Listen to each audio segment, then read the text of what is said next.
You are an egg. You are sitting on your father's feet in the middle of Antarctica. It is minus 40 degrees. Your mother laid you 3 weeks ago. Then she left. She is currently eating shrimp 70 kilometers away. Your father has not eaten in 2 months. He is standing in a blizzard. For you. And you are not even born yet. Welcome to your life as a male emperor penguin. It does not get better. Let's start from the beginning. Day 1. Hatching. It takes you 2 to 3 days to break out of your shell. The shell is thick. You are not strong. When you finally crack through, you weigh about 150 grams. That is roughly the weight of a smartphone. You are covered in a thin layer of gray fuzz. You cannot walk. You cannot see well. You cannot regulate your own body temperature. If you slip off your father's feet onto the ice, you will be dead in about 2 minutes. Meanwhile, the air temperature outside the huddle is minus 50. Winds are hitting 200 kilometers per hour. You have been alive for 6 hours, and this is already the most hostile environment on the planet. Your mother is still not back yet, so your father does something extraordinary. He has not eaten in over 2 months. He has lost nearly half his body weight. He started at 38 kilograms.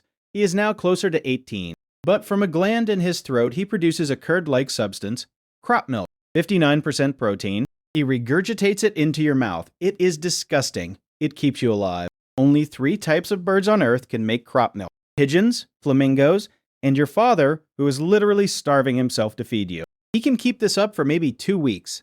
After that, if your mother does not return, he will have to leave you and walk to the sea. Or die. 10 to 20% of mothers never come back. Bad weather. Leopard seals. The ocean does not negotiate. If yours is one of them, your story ends here. But let's say she makes it. Week 3. Mom returns. Your mother walks back from the ocean. She is fat. She is beautiful. She is carrying a belly full of fish. She finds your father among thousands of identical penguins. How? His voice. Every penguin has a unique call. She walks up to him and tries to take you. He does not want to give you up. He has been guarding you for over 2 months in the worst conditions on Earth. He is emotionally attached to an egg-shaped fuzzball.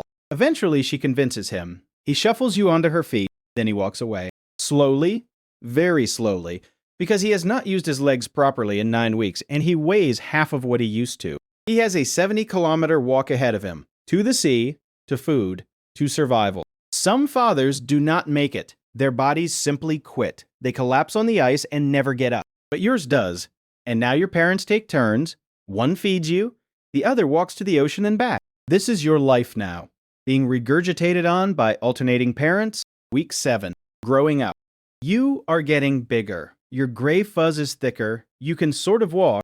Badly. You look like a tennis ball with feet. You fall over constantly. But you have a new problem. The sky.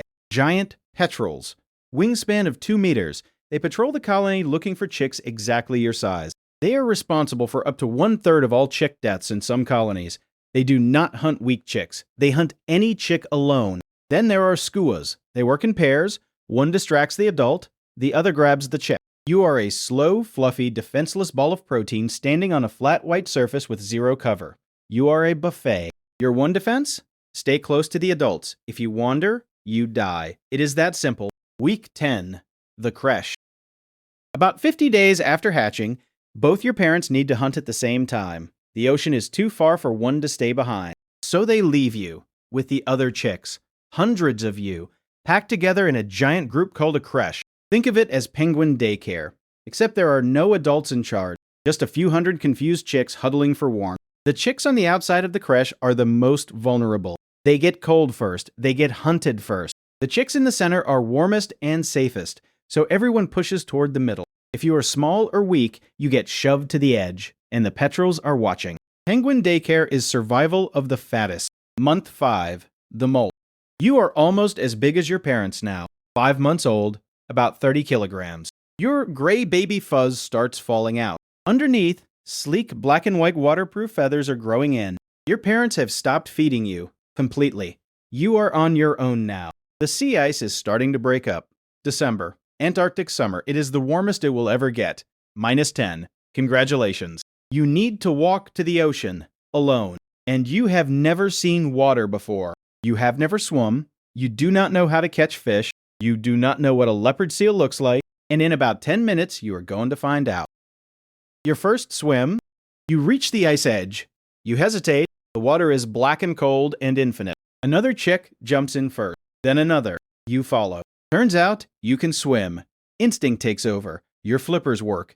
You are fast. You are built for this. You dive 15 meters, 30 meters. You catch your first fish and you swallow it whole. For the first time in your life, you feed yourself. It is the greatest moment of your existence. Then you see the shadow. Long, fast, coming from below. Leopard seal. 3 meters long, 300 kilograms. The mouth is already open. You turn. You swim faster than you have ever moved. Your flippers burn. You launch yourself out of the water and onto the ice. The seal's jaws snap shut behind you. You made it. The chick next to you did not. A leopard seal can eat 15 penguins a day. Today, you were not one of them. Remember, only 19% of emperor penguin chicks survive their first year. You just became the 19%. Year 1 to 4. The ocean years. For the next 3 to 4 years, you live at sea. You eat, you swim, you dive. Emperor penguins can dive to over 500 meters, deeper than any other bird. You hold your breath for over 20 minutes. Your heart rate drops to 15 beats per minute. Your blood redirects to your brain and vital organs. Down in the black water, you hunt Antarctic silverfish, squid, krill, anything you can swallow. You grow to 115 centimeters tall, nearly 4 feet, the tallest penguin species on Earth. You weigh about 38 kilograms at peak. You are beautiful. Black back, white belly, bright yellow patches on your neck. These are the best years of your life. No responsibilities, no fasting, no blizzards, just eating and swimming. Enjoy it, because it ends the moment you decide to become a father. Year 4, the March. April, autumn in the southern hemisphere. The sea starts to freeze, and somewhere deep in your brain, an ancient instinct switches on. You leave the ocean, you climb onto the sea ice, and you start walking south into the cold. Every other penguin species is heading north to escape the winter. You are walking directly into it. 50 kilometers, 80, sometimes 120. Single file, thousands of penguins marching across flat white nothing. You return to the exact same colony where you were born. You don't know how, but you do. Now you need to find a mate. You stand tall, tilt your head down, and you sing. It is not a pretty sound. It is more of a long, honking scream. But to the right female, it is the most attractive thing she has ever heard. Biology is strange. She approaches. You face each other. You both bow. You both scream at the ground. This is penguin romance. It looks ridiculous. It works. After several weeks of courtship, she lays one egg. One single egg. The smallest egg relative to body size of any bird on Earth. Now comes the moment that defines your entire existence. She transfers the egg from her feet to yours. This is the most dangerous 30 seconds of the year. If the egg touches the ice for more than 2 minutes, the embryo dies. First-time parents drop the egg constantly, and when they do, that's it. Season over, walk of shame back to the ocean. Try again next year. But you don't drop it, you tuck it under the fold of skin on your belly, your brood pouch. 38 degrees inside, minus 50 outside. She looks at you one last time, then she turns and walks away, toward the ocean, 70 kilometers north. She will not come back for 4 months, the winter, fatherhood. Let's talk about what you just signed up for. You will stand on this ice for 65 to 75 days, without eating, without moving more than a few shuffled steps. The sun disappears entirely. 24 hours of darkness. The temperature hits minus 60. The wind screams at 200 kilometers per hour. You are the only bird on Earth that breeds during the Antarctic winter. Every other species saw this weather and said absolutely not. To survive, you huddle. Thousands of fathers pressing together in a massive rotating circle. The penguins on the outside take the worst of the wind, so the huddle rotates, you take your turn on the edge, then you shuffle to the center. Inside the huddle, temperatures can reach 37 degrees. Tropical, from the outside, minus 60. You lose about half a kilogram per day.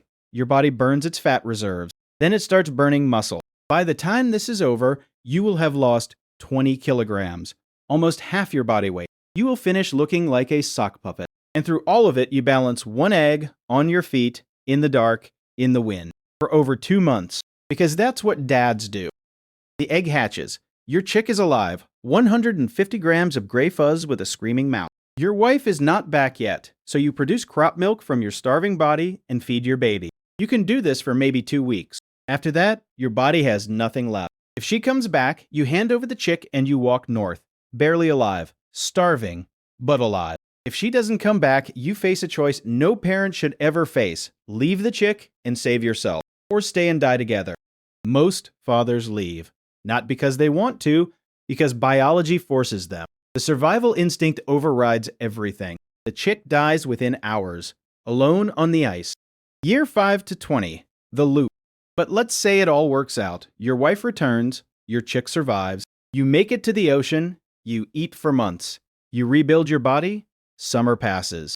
Then April comes again, and you march back south, again, into the cold, again. New year, new mate. Emperor penguins are only 85% faithful. She might choose someone else, you might too. New egg, new transfer, new 4 months of standing in the dark. You will do this every single year for the rest of your life. The average emperor penguin lives about 20 years, that is 15 to 16 breeding cycles, 15 winters of fasting, 15 marches into the coldest place on Earth, 15 eggs balanced on your feet in the dark. Most of your chicks will not survive their first year. Petrels, seals, ice breaking up too early, starvation. But some will, and those chicks will grow up and march south themselves, and stand in the dark, and fast, and wait. Year 20, the last winter. You are old. Your feathers are dull, your dives are shallower. You cannot hold your breath as long. This march, you haul out onto the ice one last time. You make the walk south. The march is harder this year. Your body knows it. You are slower. The younger penguins pass you. Maybe you find a mate, maybe you don't. Maybe you stand in the huddle one last time, feeling the warmth of the colony against your back. Emperor penguins do not retire. They do not stop breeding. They march until their body stops marching for them. 1 year, you simply do not come back from the ocean. A leopard seal, a storm. Your heart giving out on a deep dive. Nobody holds a funeral. The colony does not notice. The ice does not care. But somewhere in the huddle next winter, a young penguin who looks exactly like you is standing in the dark, balancing an egg on his feet, waiting. Not eating, not sleeping, not complaining. Because that's what emperor penguins do. They endure.